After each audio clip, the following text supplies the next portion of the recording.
Susan Gladstone Pasternak. I'll start again. Good afternoon, everyone. My name is Susan Gladstone Pasternak. I am the current executive director of the Jewish Museum of Florida, FIU, and it is my great pleasure today to introduce the founding executive director of the Jewish Museum of Florida, FIU, Marcia Jo Zerivitz, LHD. I believe most of you on here are familiar with Marcia, but for those of you who may be new, let me just say that she has been a leader for Jewish causes since the 5th grade. Very impressive start. She has been a trailblazer in the American and Florida Jewish communities, serving national, state, and local organizations and communities, and has broken the glass ceiling as the first woman in many positions.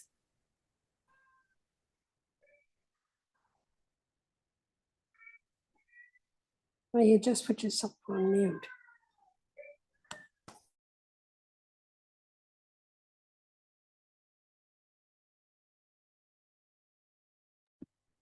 I was told that I was muted, so I'm going to start over. Daniel? Hello? Yes. So should I start over? You can start with the introduction of Marcia. Yeah. Okay. So Marcia has been a leader for Jewish causes since the 5th grade. She has been a trailblazer in the American and Florida Jewish communities, serving national, state, and local organizations, and has broken the glass ceiling as the first woman in many positions. She is the author of this beautiful book, Jews of Florida, Centuries of Stories. And to quote her, "My life has been all about roots and memories to ensure Jewish continuity. Like cut flowers, Jews wither without our roots. Our collective memories are our roots."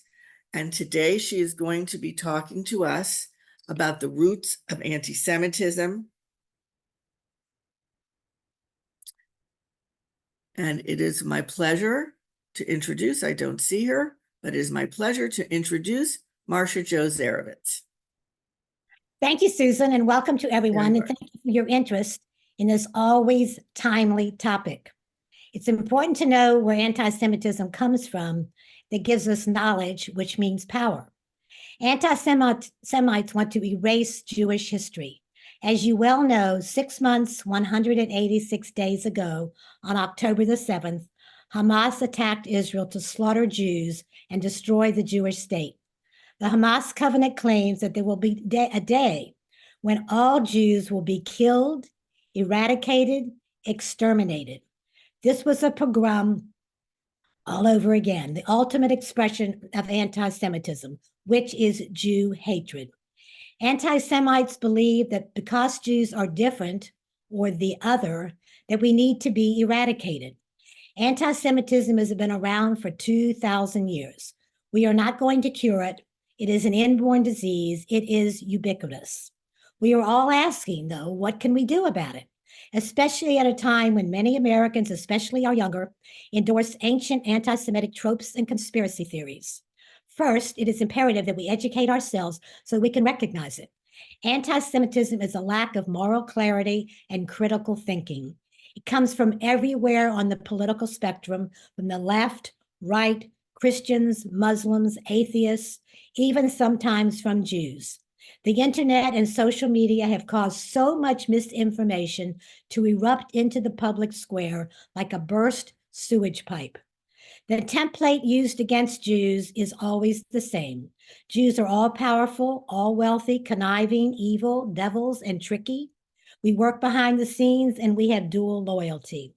We see anti-Semitism in music, film, sports, at work, on campus, and constantly in the news globally.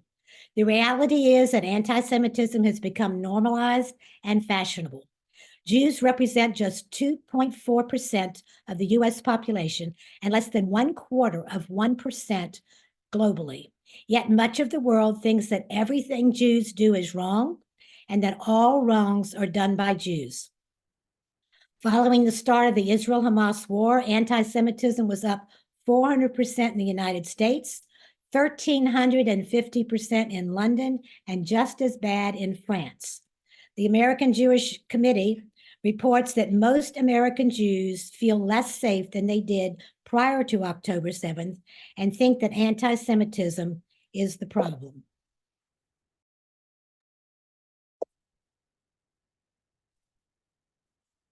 Daniel, my slide is not moving. Oh, there it goes. Okay. This was one of the largest gatherings of Jews in U.S. history at a time when the war in Gaza sharply divided public opinion around the world.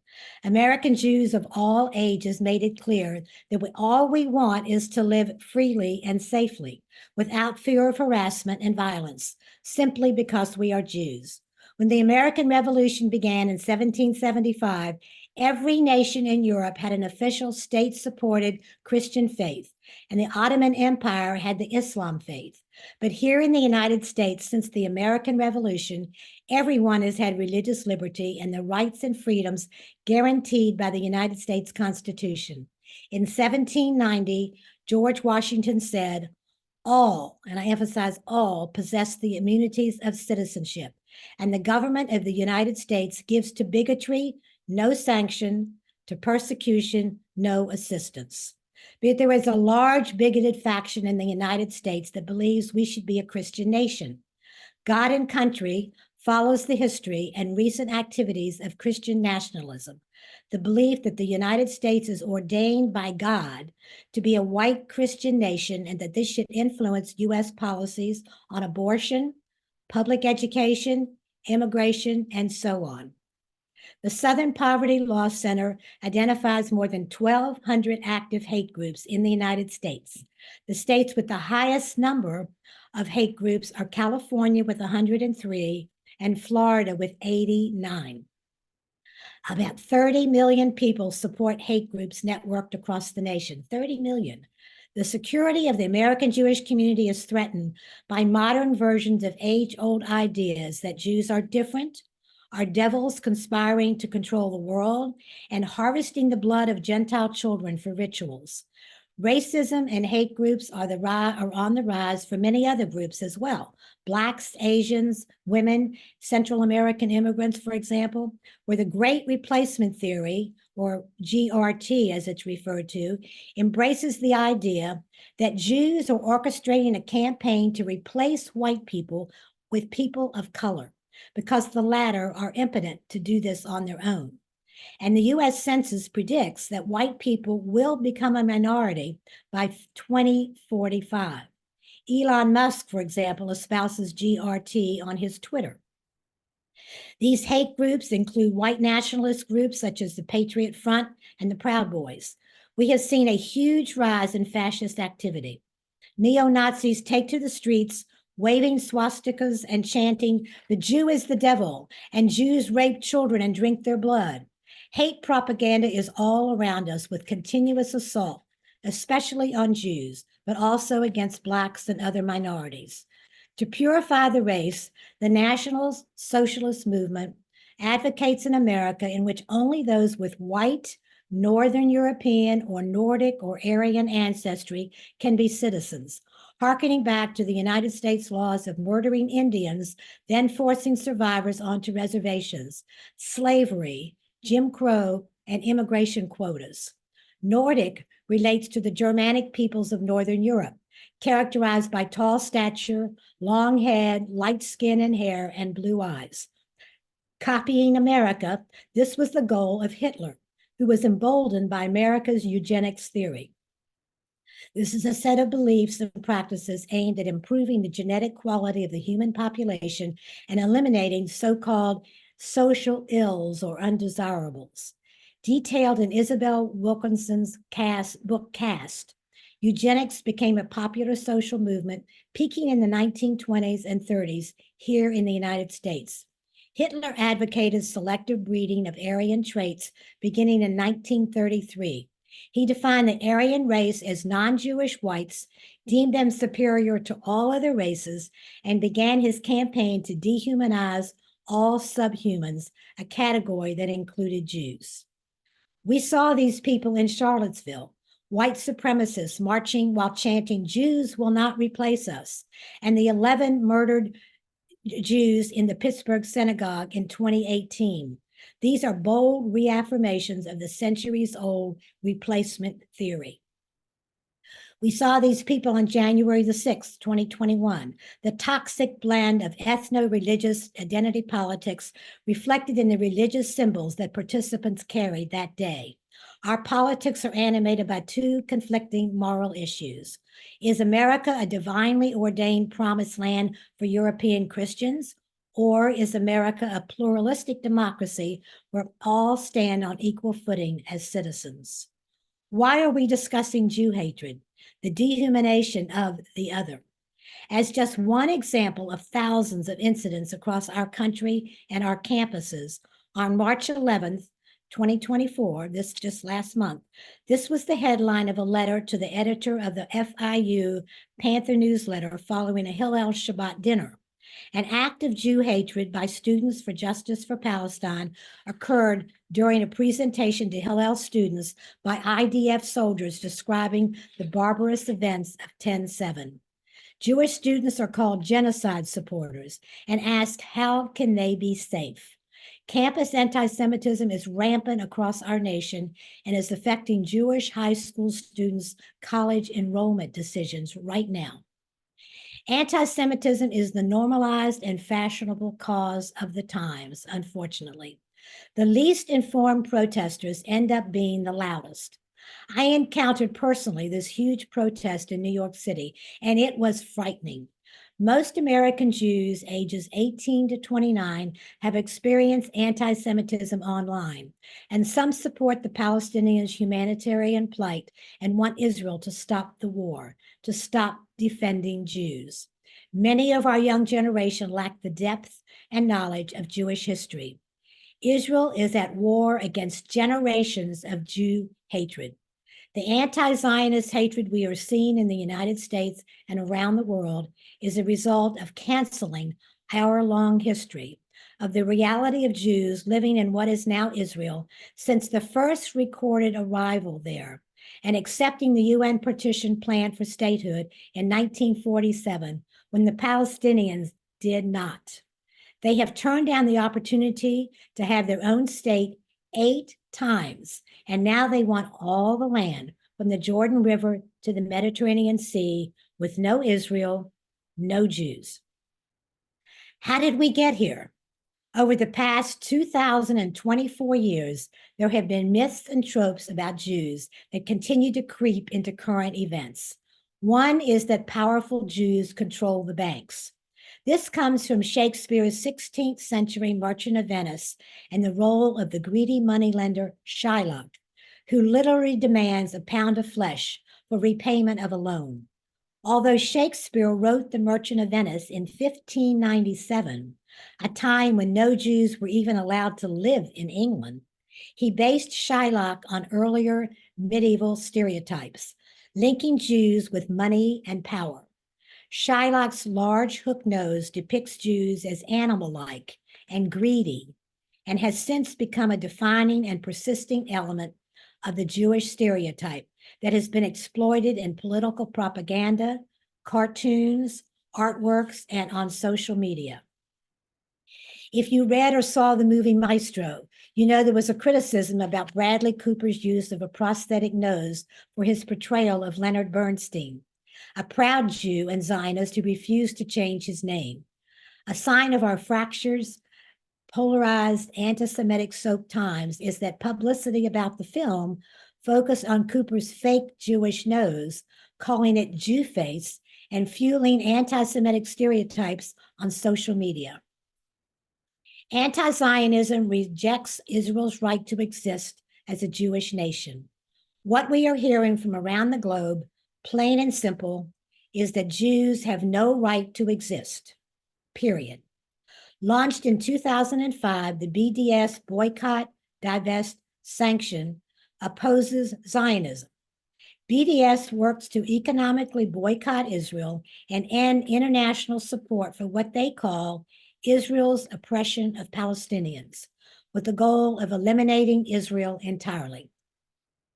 This progressive rhetoric and anti-Israel statements like Israelis are worse than Hitler have contributed to the hostile college and university campus atmosphere Jewish students face today, when they are called racist and oppressors of Palestinians if they support Israel. When support for Israel as a Jewish homeland is as important a component of being Jewish.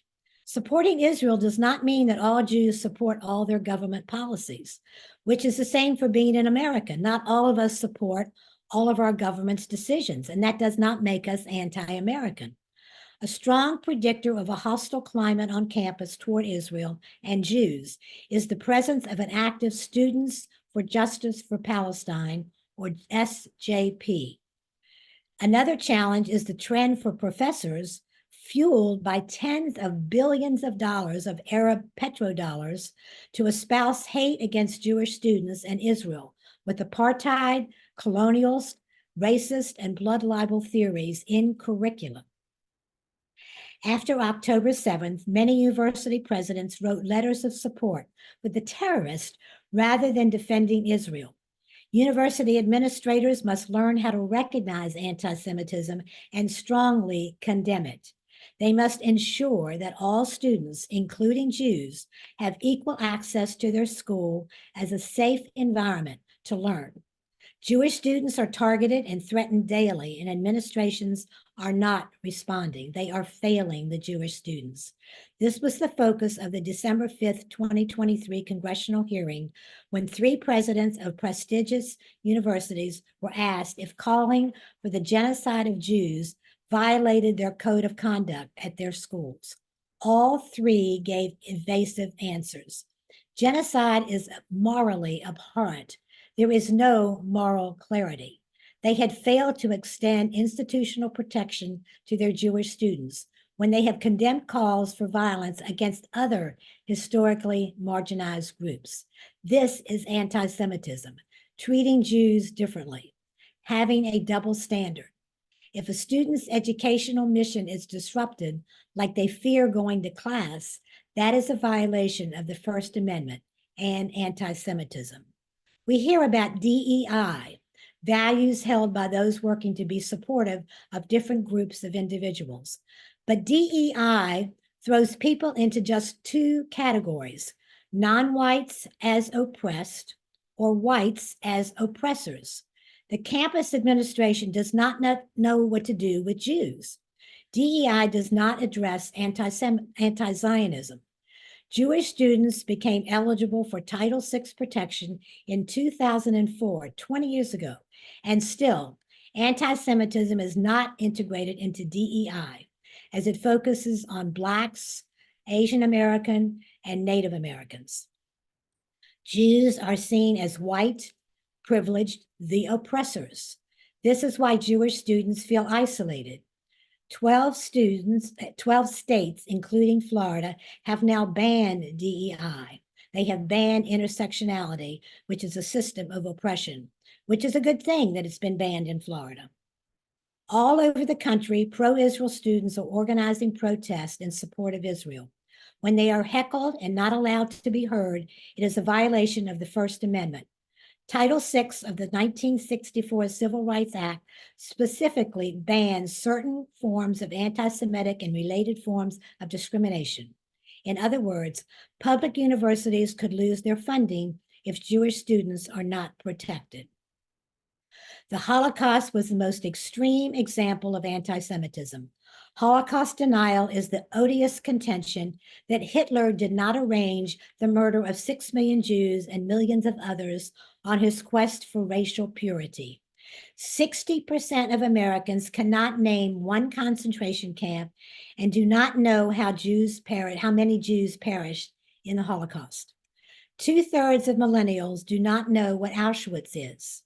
Some states have removed Holocaust literature from school libraries on the grounds that they are inappropriate for children. Thank you to FIU Hillel for displaying on campus a replica of a Nazi boxcar used for human transport to death camps. There was a powerful multimedia presentation on the inside. The lessons of the Holocaust are: 1, dehumanization; 2, when people say they are going to kill you, believe them; and 3, never again. Continue to do all we can to ensure that Jews will not be victims again. This boxcar illustrates these perils of anti-Semitism. It's a stark reminder of where unchecked hatred and mob mentality can lead, and a compelling statement to stand up to hate. Most scholars agree that anti-Semitism goes back to the beginning of the church, 2,024 years ago, and to the time of medieval blood libels and plagues in Europe, when Jews were blamed. Like COVID-19, anti-Semitism is a virus that mutates. During COVID, we saw a tsunami of anti-Semitic hatred, especially on the internet and social media, that falsely blamed Jews for having invented the coronavirus, for intentionally spreading it, profiting from it, and using it as a tool for global control. Social media is flooded with posts like "Hitler was right" and "6 million was not enough." As early as 1919, Hitler wrote, "Our final objective must be the total removal of Jews altogether." The world ignored him then, and the world continues to ignore acts of anti-Semitism. In 2016, the International Holocaust Remembrance Alliance got international consensus on this detailed definition of anti-Semitism, and many government agencies have adopted this guideline, which is a good thing. Anti-Semitism is summed up as the hatred of Jews. It is a prejudice. Jews are prejudged. I bolded all the ones relating to Israel today, and these illustrate what is happening right now. I'll let you glance over these. Focusing on just one aspect, double standards. Think, the United States lost 2,996 people in terrorist attacks. We scorched the earth to destroy Al-Qaeda.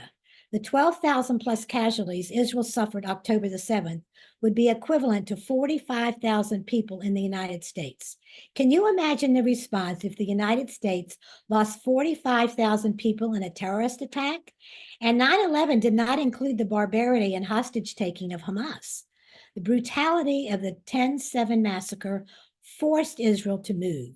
Hamas knew Israel would have no choice but to invade Gaza, which Israel had vacated in 2005, to rid of its terrorists. The feelings are the same as it was in the United States: profound shock, unbearable grief, humiliation, rage, and solidarity. Hamas threatens Israel's very existence. That's the big difference with the United States. Within the definition of anti-Semitism, there are many categories. One is the classic anti-Semitic stereotypes, myths, and tropes, which I'm going to talk about. Positive references to or promotion of known anti-Semitic personalities, which I'm going to talk about. QAnon, a far-right cult with references to anti-Semitic conspiracy theories. Holocaust denial, false flags, epithets used for Jews, for example, kike. I don't know if everyone is aware what kike means really.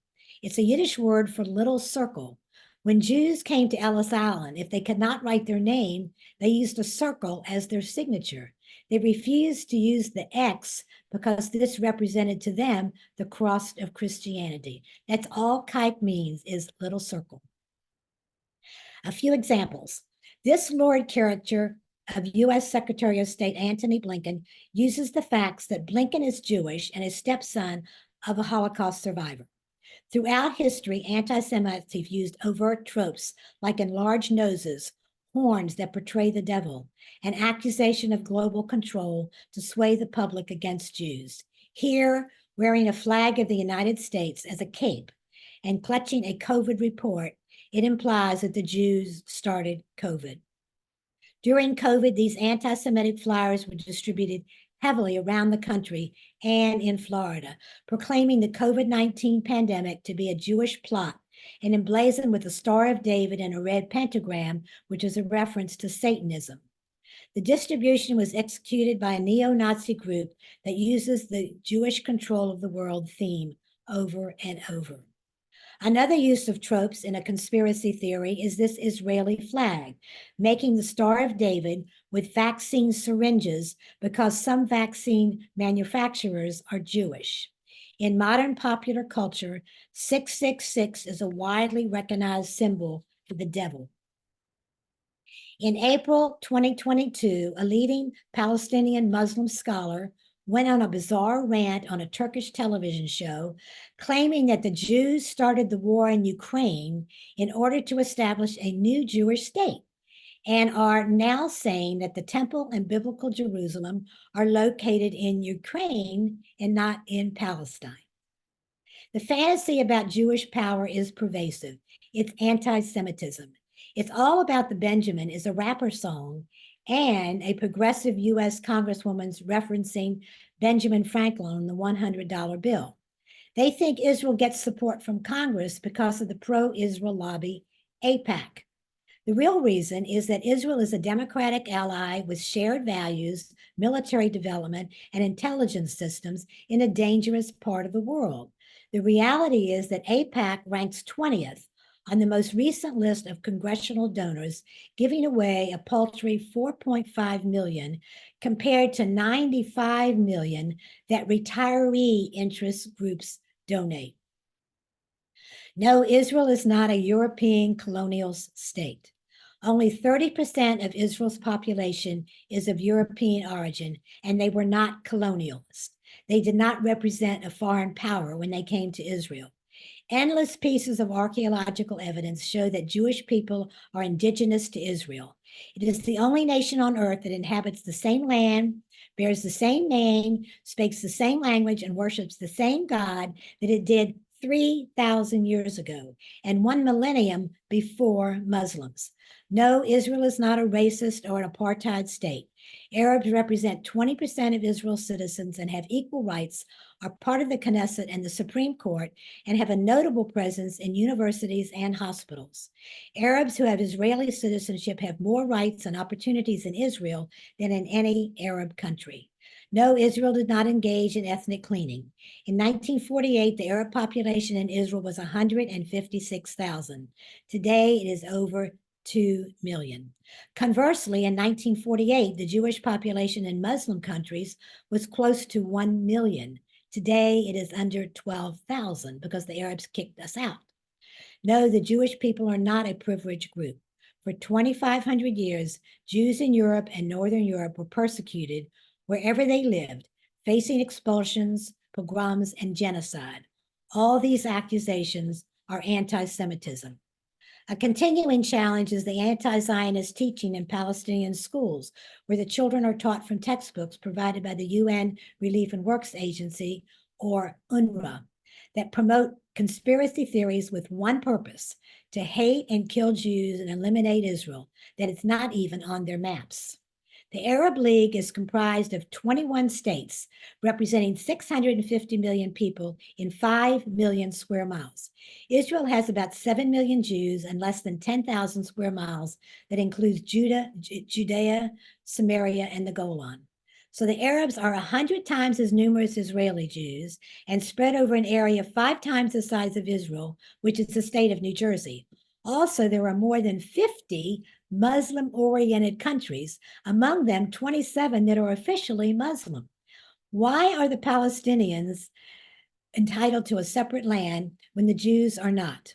Why have none of these Arab or Muslim states taken the Palestinians since 1948, when their leaders told them before Israel's War of Independence, leave Palestine and you will return when we have pushed the Jews into the sea?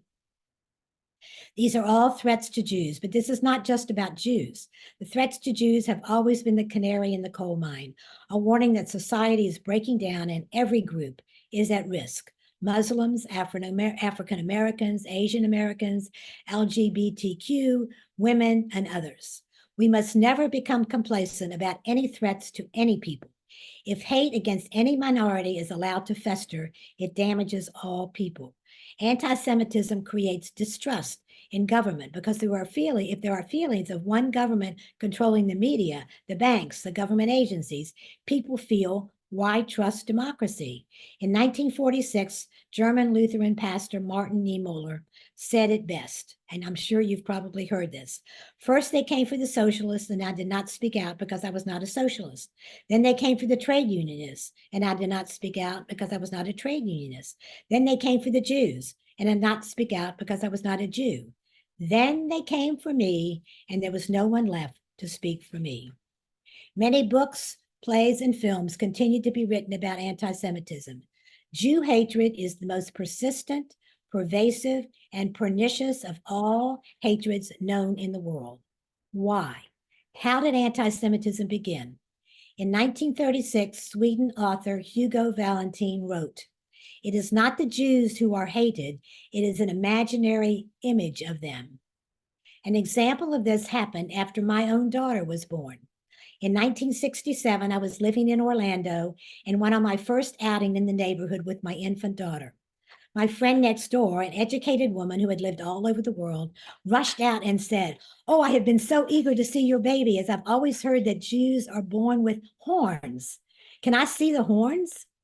This myth originates with the most important finished piece of sculpture of Michelangelo, his 1513 marble statue of Moses, after receiving the Ten Commandments from God. At the time the statue was completed, the Catholic Church had just declared the 4th century Latin translation of the Hebrew Bible as a standard edition for Christians.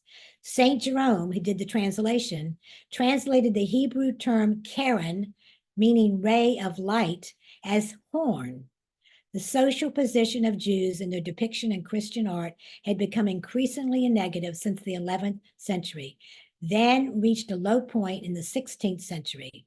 Jews were identified with the devil and were commonly depicted with horns, a slanderous stereotype that exists to this very day.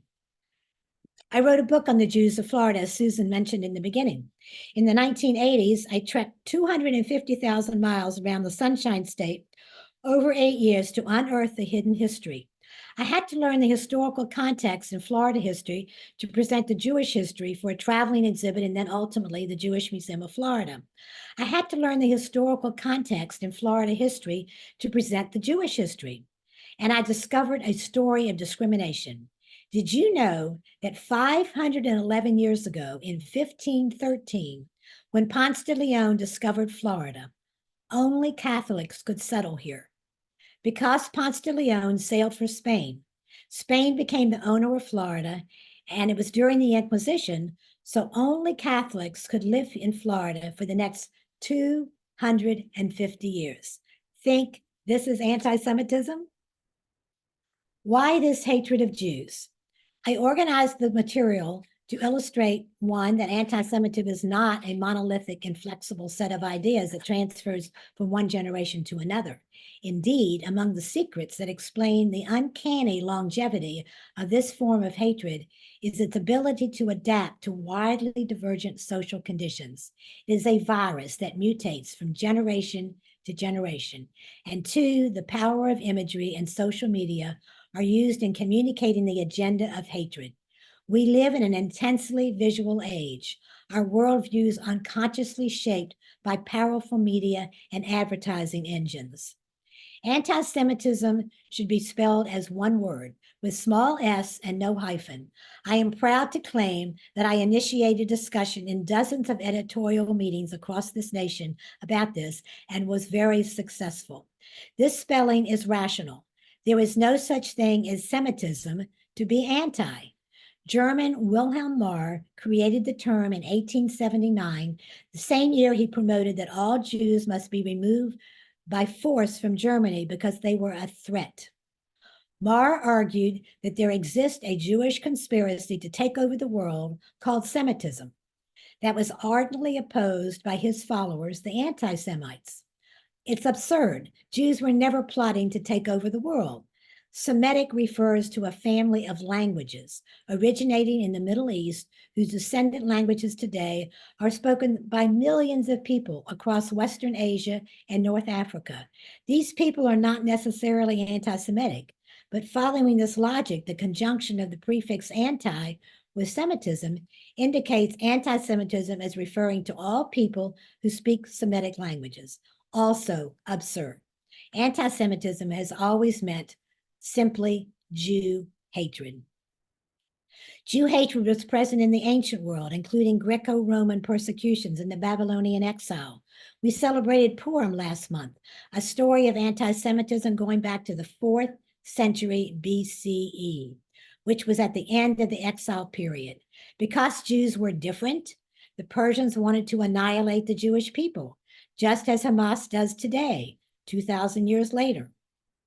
How has the world's response to Jews evolved? Over 2,000 years, Jews, the different people, experienced expulsions from 109 countries. This map shows just 400 years of those expulsions of Jews, from 1100 to 1500.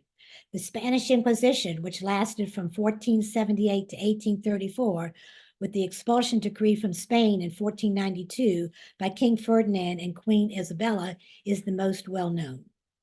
Anti-Semitism finds its most sustained roots in Christianity. In ancient times, before Christianity, there was xenophobia, or fear of anyone who was different. Jews were seen as different because they did not worship pagan idols. They worshiped a God that couldn't even be seen at all.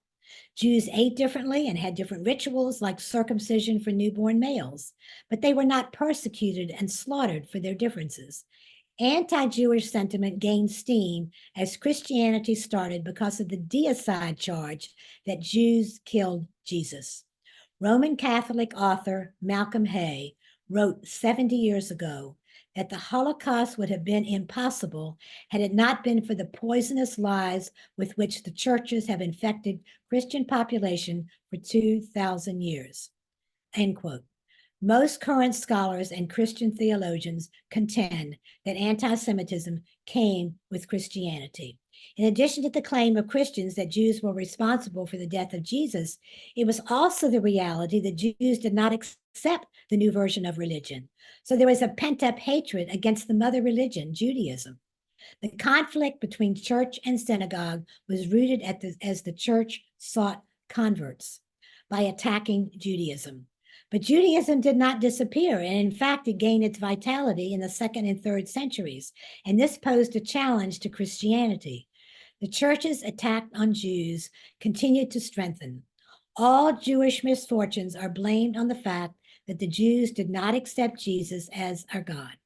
Today, many Americans still believe that Jews killed Jesus as a result of preaching and artworks, which I'm going to share with you. Think about it. Our concepts of heaven and hell are derived from artworks. In the same way, the concept of Christian hatred of the Jews was also derived from artworks.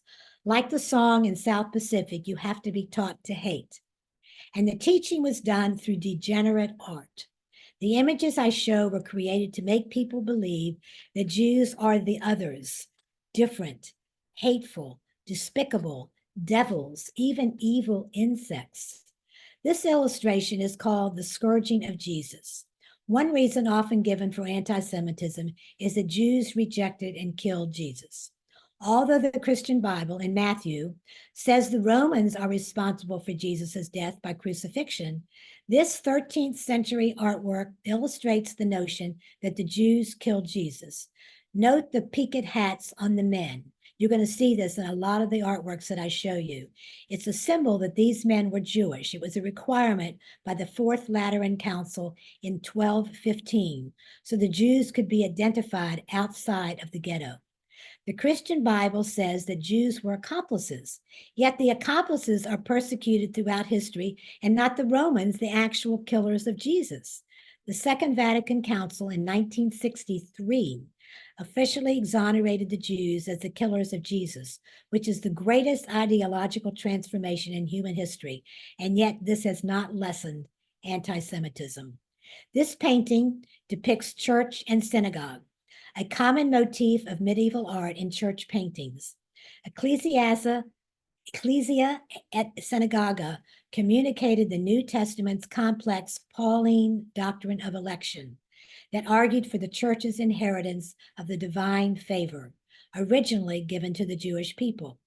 Look on the left, a dignified image of a confident crowned woman depicting the church, holds the Holy Grail, and an intact staff is contrasted with another female figure on the right, which represents the synagogue, usually portrayed like this in an aspect of decline.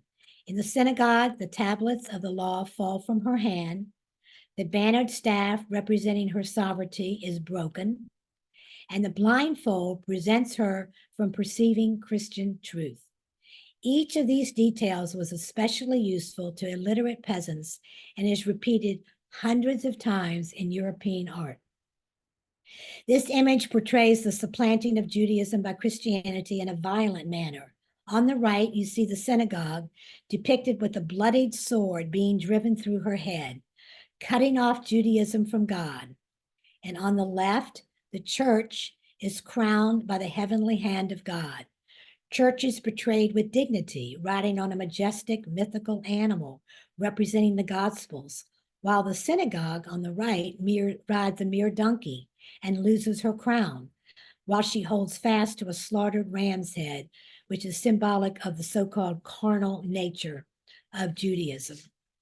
In 2019, the world was transfixed on the images of the flames and smoke spewing from the burning roof of the Notre Dame Cathedral in Paris. This religious icon dates from the 12th century when Jews were expelled from France. Even so, we know what special garments the Jews in Paris wore because they are shown in many of the friezes. And if you look at this frieze very closely on the bottom line, you'll see the Jews are wearing the tall, pointy hats to identify them. So they're in the original art. Two prominent statues on the facade of Notre Dame captured the feelings of Christians and Jews when construction began in 1163. On the right, the Jewess stands ragged, defeated. Her eyes are covered by a snake, and her head is bowed so she cannot see clearly because she has not accepted Christianity. She holds a broken scepter, and the tablets of Jewish law are slipping from her grasp. Under her feet lies a crown, trodden in the dust. She is synagogue. The Catholic Church wanted those entering Notre Dame to believe that Judaism was finished, humiliated. On her left is a finely dressed, triumphant woman carrying a chalice and a staff with a cross. She is known as Ecclesia, the victorious Catholic Church. So important were these allegories of Christian dominance and Jewish humiliation that when the originals were destroyed during the French Revolution, they were recreated and replaced in the 1800s. Notre Dame is set to reopen in December of this year. The medieval period, which was from the 5th to the 15th centuries, these images portray the theological doctrine of election from the 1400s, that Jews are no longer the chosen people of God and have been replaced by the Christians. Here, the church lovingly supervises the burial of her predecessor, the synagogue. The relationship between Judaism and Christianity is expressed as one of clear succession. Synagogue, still wearing the crown depicting her prior sovereignty and holding on to the two tablets of law, is dead in the coffin, and her place is taken by Christianity. In the 12th century, anti-Semitism gained momentum with the blood libel that was invented in England in 1144 and spread rapidly throughout Europe. The blood libels were a central component in the development of modern anti-Semitism in the 19th century. The church spread the claim that the Jews needed to capture innocent Christian blood to reenact the crucifixion of Jesus, that the Jews kill the Gentile children and drain their blood to make matzahs for Passover. This 1475 woodcut depicts Jews abducting Simon of Trent and draining his blood. Of course, the idea is absurd, not least because even the tiniest speck of blood in food renders it inedible in Jewish law. It's not kosher. Notice that each of the Jews is labeled with a name on their traditional Jewish peaked hat. The conclusion of a blood libel trial was often the massacre of an entire Jewish community. Here, Jews identified by the Jewish peaked hat of the Middle Ages are bound naked to wheels and set ablaze as Christian priests look on. Blood libel was combined with allegations of well poisoning by Jews during the time of the Black Death in the middle of the 14th century. By the 15th century, the motif was commonplace throughout Western and Central Europe. In these times, during the Israel-Hamas war, a rocket fired by Hamas from Gaza toward Israel fell short after launching and hit the hospital next to the rocket launcher in Gaza City, killing over 500 people, their own people. Of course, Israel was blamed, calling out blood libel by the international press. The Arabs still spread the libel of Jews killing Christian children to use their blood.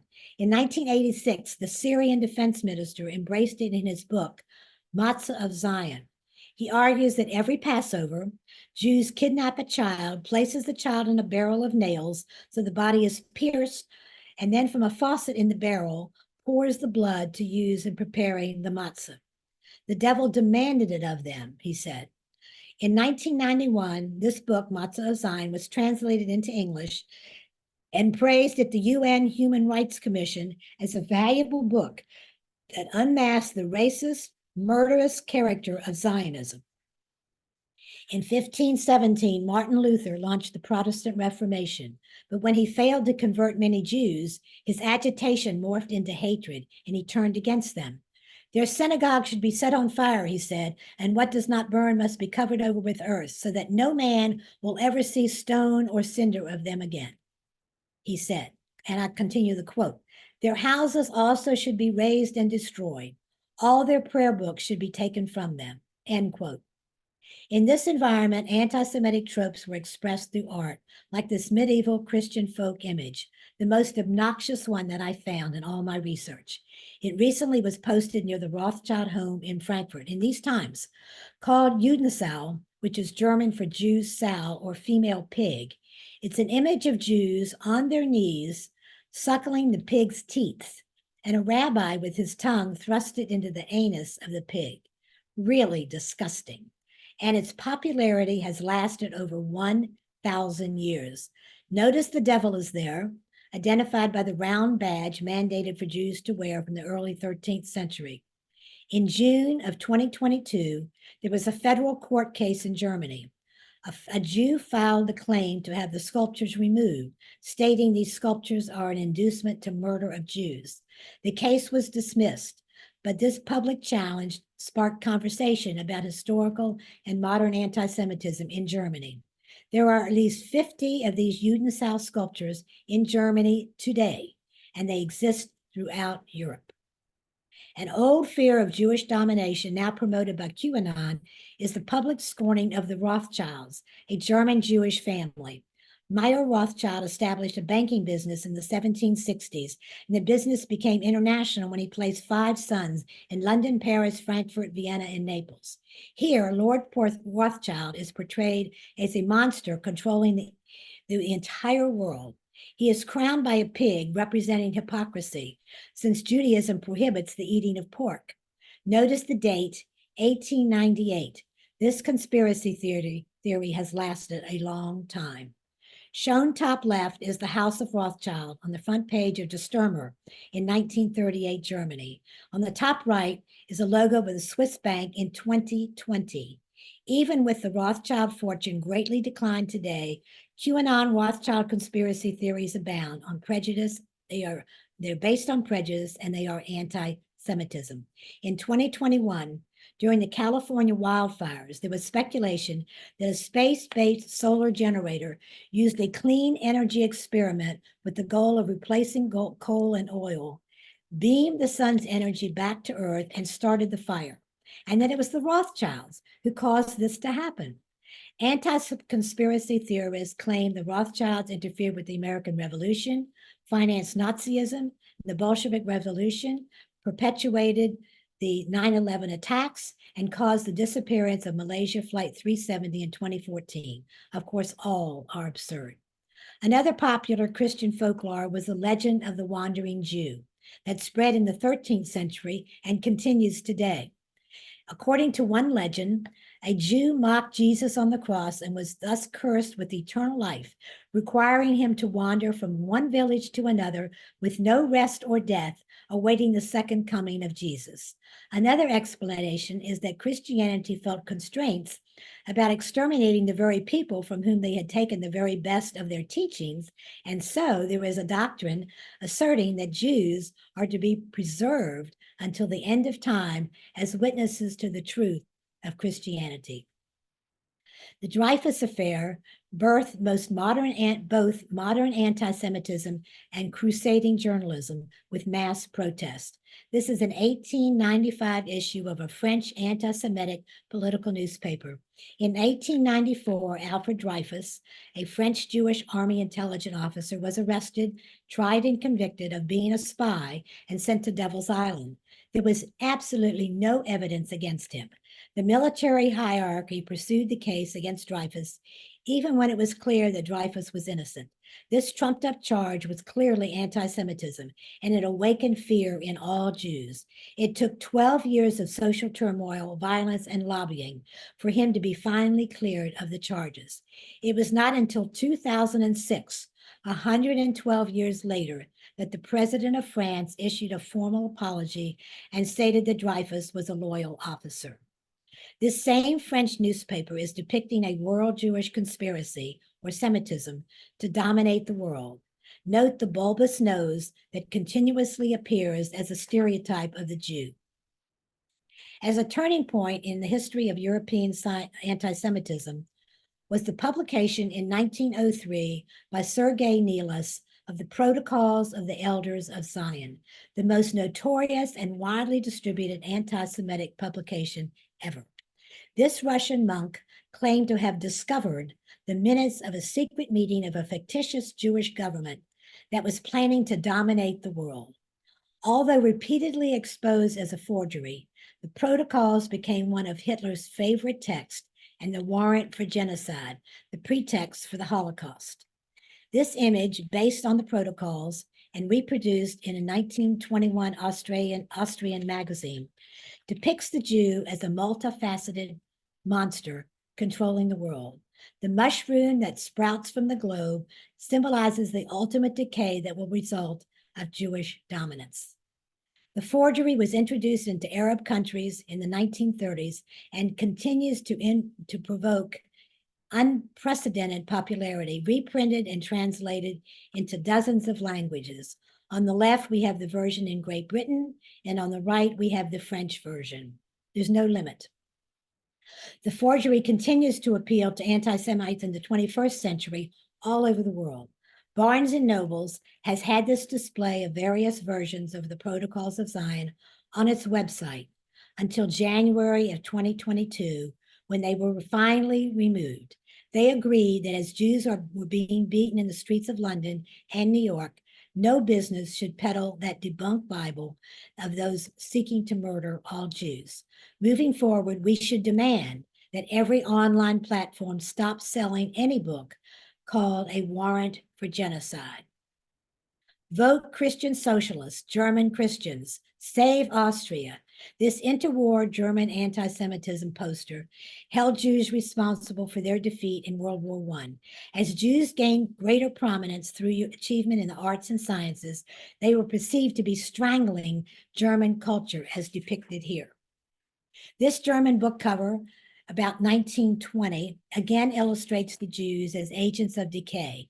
It depicts the Jews as a vulture weighing down a beaten Aryan figure, waiting for his death to have his meal, and refers to the racial defilement of the German people through the infiltration of Jews into their society. This is a German election poster signed A.H. 1920. This was supposedly drawn by Adolf Hitler. Note the initials.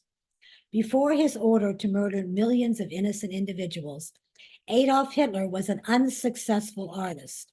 This image carries the idea of the pure Aryan woman marrying a Jew. You see below the figures a coffin, symbolizing the decline of the white race.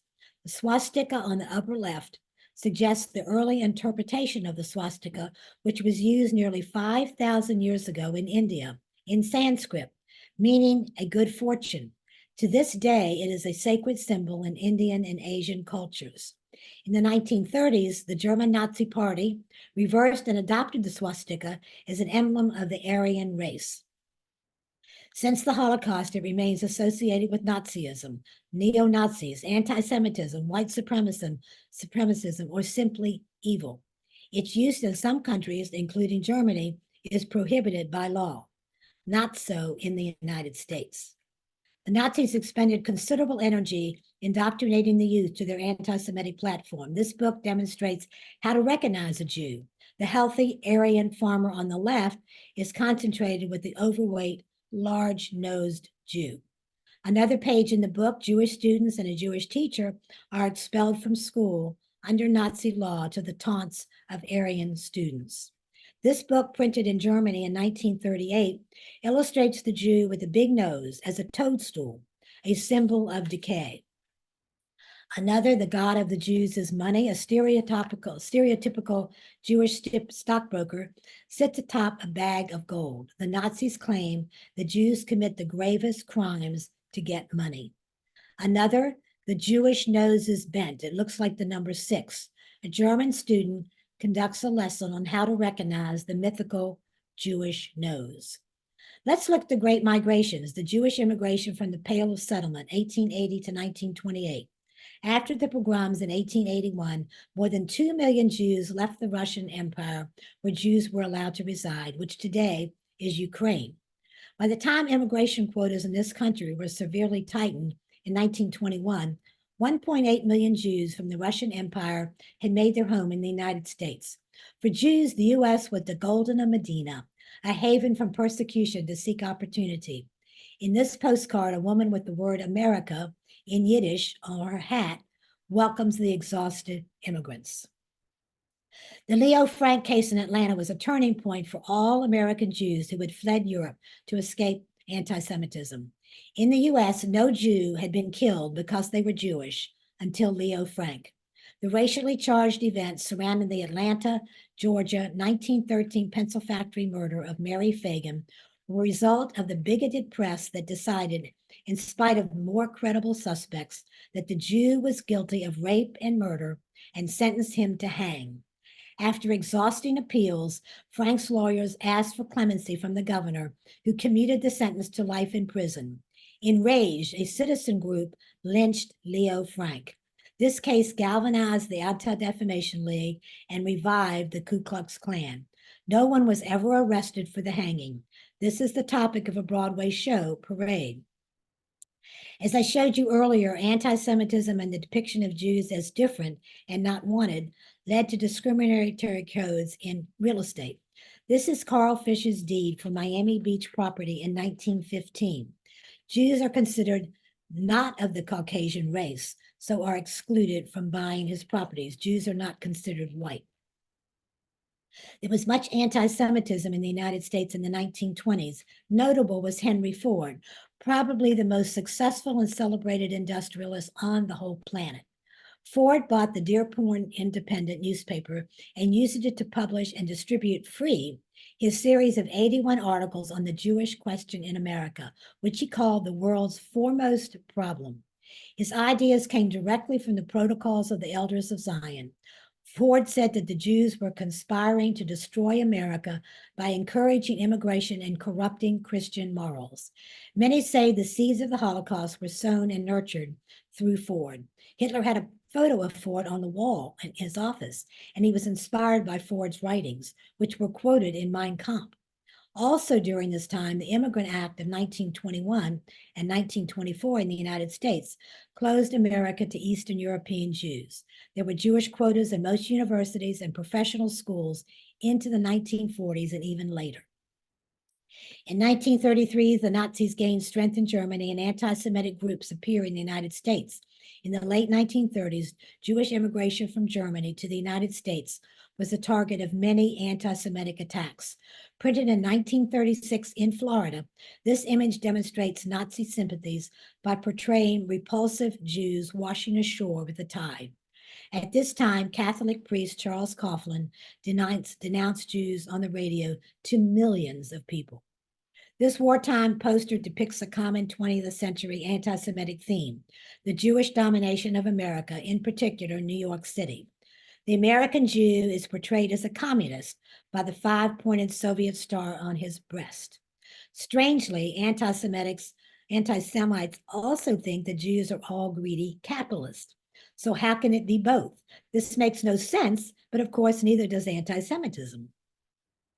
Gentleman's agreement means an informal exclusion of Jews. The film Gentleman's Agreement opened in New York in 1947. It was a stinging critique of the discriminatory policies of neighborhoods, resorts, and hotels, and hiring practices and conversational slurs such as kike. The villains are part of a gentleman's agreement to keep Jews in their place.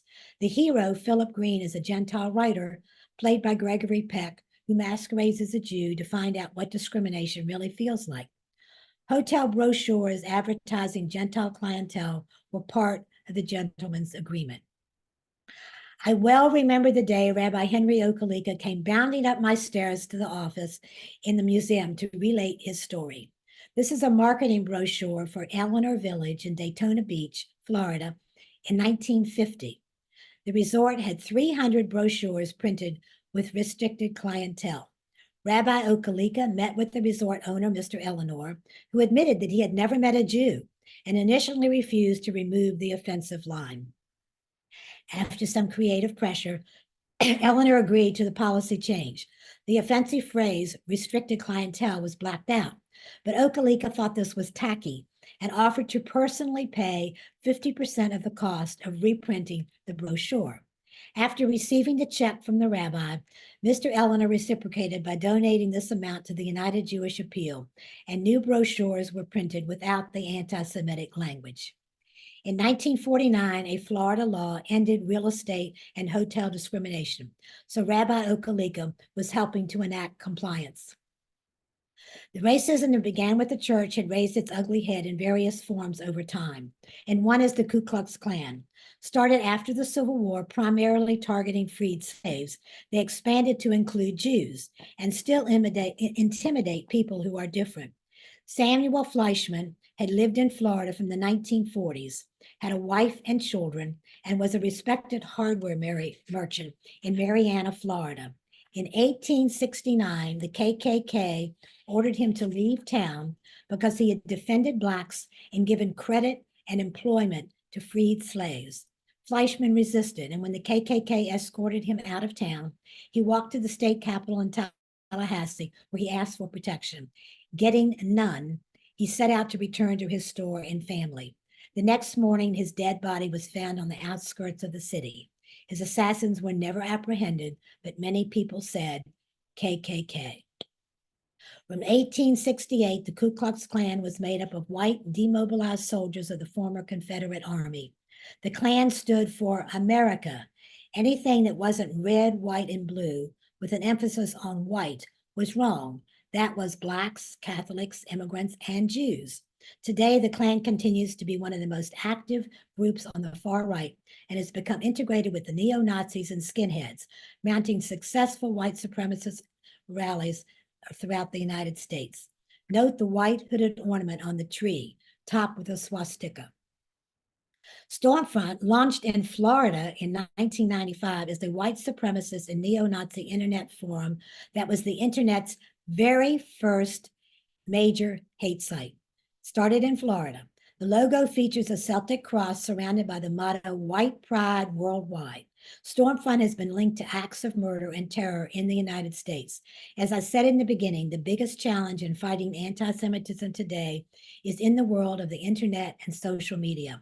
The white supremacist cyber community has a much easier time spreading their message and recruiting new supporters in the most destructive acts. White supremacy is America's burden and challenge for years to come. Following 9/11, a global network of anti-Semitic conspiracy theorists blamed Jews and Israel for the terrorist attacks. This is a manifestation of centuries-old allegations that Jews are evil and manipulate and control world events, going back to the beginning, control them for their own benefit.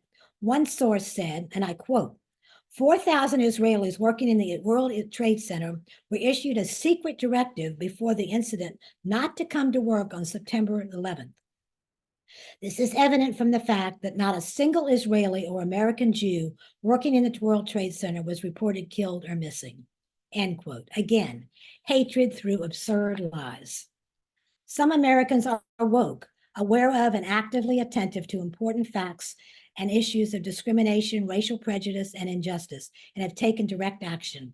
Organizations monitor hate sites today and sponsor educational initiatives to dispel the dangers of intolerance. At the beginning, I said that anti-Semitism has become fashionable. We must work together to make anti-Semitism unfashionable. And there is hope. In Germany, since the 17th century, the Passion Play has depicted Jews as the killers of Jesus. In 2022, the play began to portray Jesus as a Jew and clarifies that only the Roman Pontius Pilate, and not the Jews, could condemn Jesus to death. Anti-Semitism will not go away. This poster on the right is Art Spiegelman's statement that confronting hatred is an inescapable part of the Jewish condition and a reminder never to forget. From the top left of this poster, the ancient wandering Jew then leads to the Holocaust, where he depicts his parents as mice at a crossroads that is the swastika, from which they cannot escape, and continuing into the next generation to America, where most Jews today feel unsafe. Art Spiegelman is best known for writing Mouse in 1992, the only graphic novel to win the Pulitzer Prize. Mouse depicts Holocaust victims based on what Spiegelman's father told him. The story details atrocities that the Germans committed during World War II, and how prescient was Spiegelman's statement that anti-Semitism is an inescapable part of the Jewish condition. Some school boards have banned Mouse, stating that the expletives were inappropriate for 8th graders, even as the U.S. Holocaust Museum said that Mouse is vital in Holocaust education and inspiring students to think critically about the past. Some Broadway plays have been unmasking anti-Semitism and instigating both protesters and productive discussions. Alex Edelman's Anti-Semitism is focused in a one-man show, Just for Us, that is now premiering on HBO and Max. As a Jew, as a white, he encounters a white supremacist meeting in the Queens, and he's really quite humorous in the statements that he makes.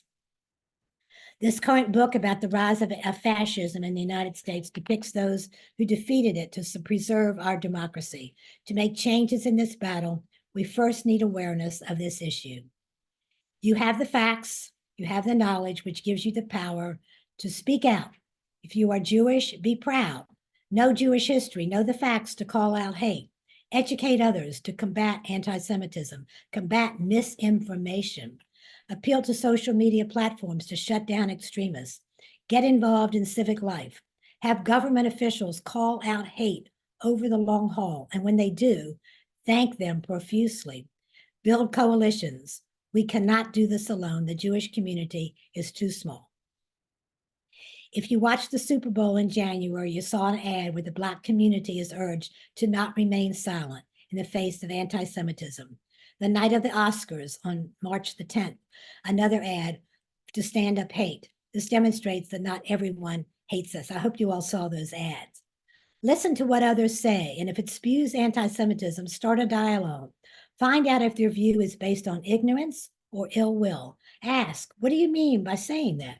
What are your reasons for thinking that?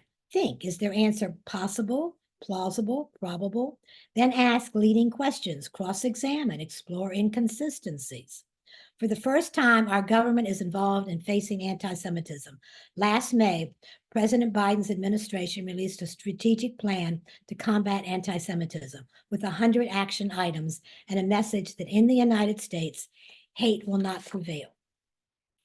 Anti-Semitism was widespread in 1899 when Mark Twain wrote this essay. He said Jews amount to a nebulous, dim puff of a stardust, minuscule, tiny, ought hardly to be heard of, but have always been heard of because of their extravagance of their contributions to the world, all with their hands tied behind them. This is what Mark Twain said. in 1899. Today, Jews comprise less than 0.25% globally and are not slowing down, even in the face of 20 centuries of hatred. Jews have contributed hugely to the quality of life in every field for everyone, even those who hate us. We need to continue to remind the world that when intolerance is expressed for any minority, our democracy is fragile. The bottom line is we each need to do our part to preserve our democracy. We are striving for days of peace and hope and love, like was recently illustrated on this building in Brooklyn, which I thought was just perfect as an ending. Thank you for sharing your time with me. Through action, you join those who can be counted on to help build bridges to change and hope. Shalom. If you have any questions, because I know I've gone over time, if you have any questions, please email me at mzerivitz@me.com, and I would be happy to start a dialogue with you. Thank you so much. Shalom. Thank you so much, Marcia, for such an enlightening presentation. Bye. Thank you, everyone, for attending. Thank you. We enjoyed it. Great. Bye, everyone.